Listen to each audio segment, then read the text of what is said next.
Hello, I am Joshua Quest. I am here at Sugoicon 2013 with Dan Hess. Hello, Allo. Dan. It's been a while since the last time we talked to you. What has it been? What's been new with you?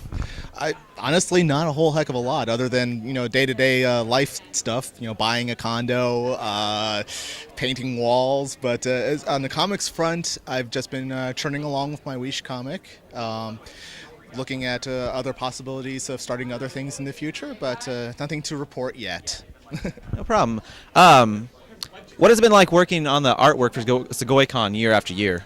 It's very interesting because this is ways that I to do characters that I usually don't do, or at least designs, because each year is always a different theme. I think last year it was like steampunky type stuff or something to that effect, but this year we just wanted something that sort of symbolized rebirth. So I did like a past, present, and future type of version of the character, and so it's always interesting to do new costumes for this character specifically. Gotcha. With the art world going more digital, do you think that's good or bad for upcoming artists and young artists?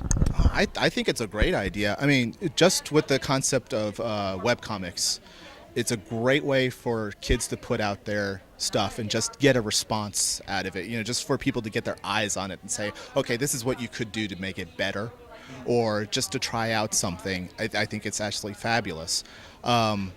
The buying things digitally still needs a lot to work out.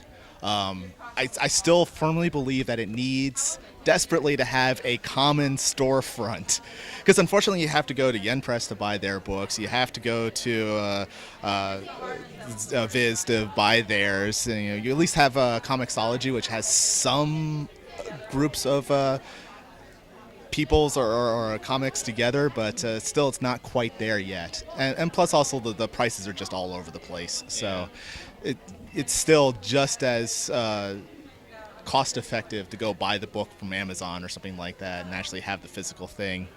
Until the prices come down or at least become standardized, we got a ways to go. Gotcha.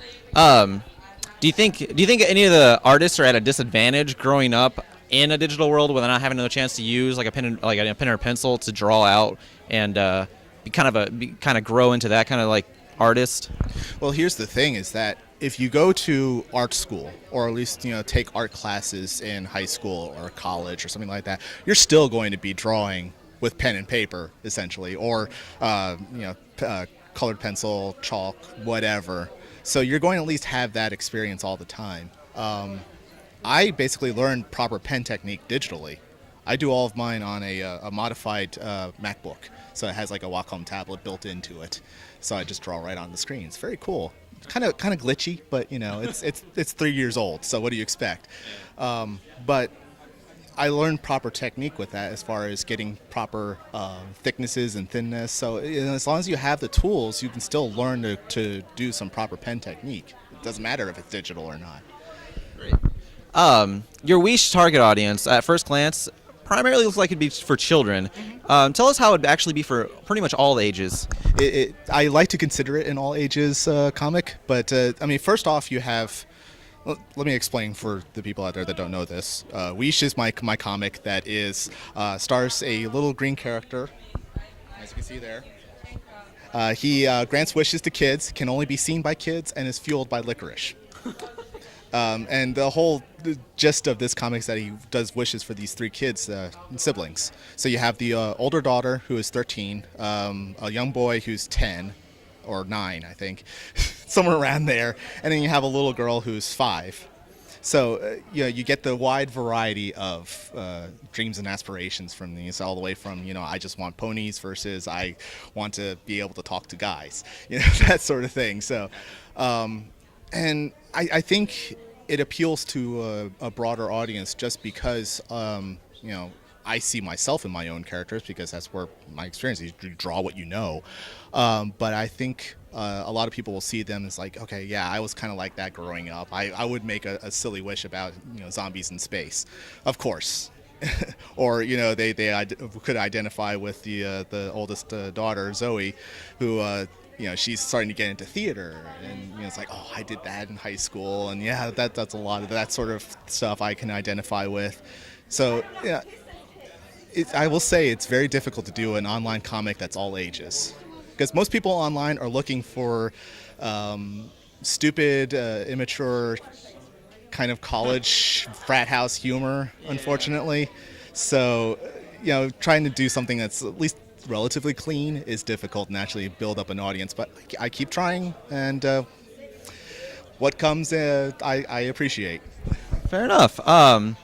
You've mentioned before working on Peter Pan and Sherlock Holmes stories. How are those projects coming along? Oh, those are actually complete. We have the books up for sale on bentocomics.com.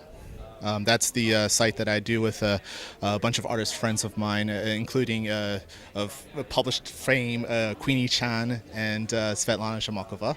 So we at least have some clout.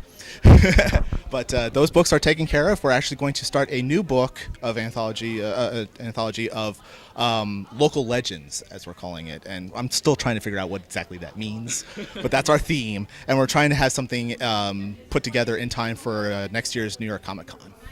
Awesome. Speaking of New York Comic Con, I mean, obviously you're going to be there. Is there any way for, yeah. Well, maybe I'll be there. Who knows? Oh, let's hope. Finances and vacation time, because I have a real job. Well, let's hope you'll be there.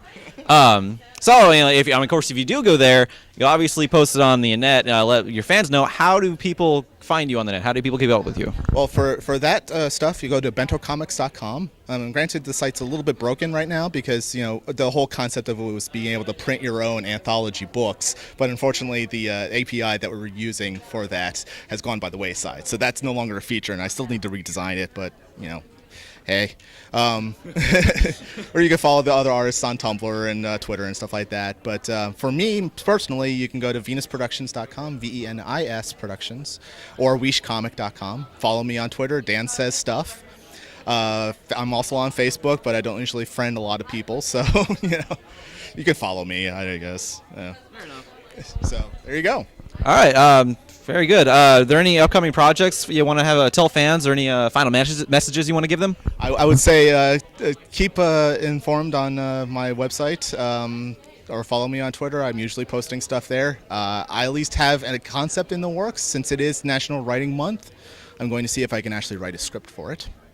And see how far I can get, if I can. Who knows? So I may have something next year to announce or show off. Fair enough. All right, that's pretty much it for me for right now. There's good meeting Dan Hess. Thank you. Pleasure meeting you too. Yep. I am Josh, and I'll see you guys around.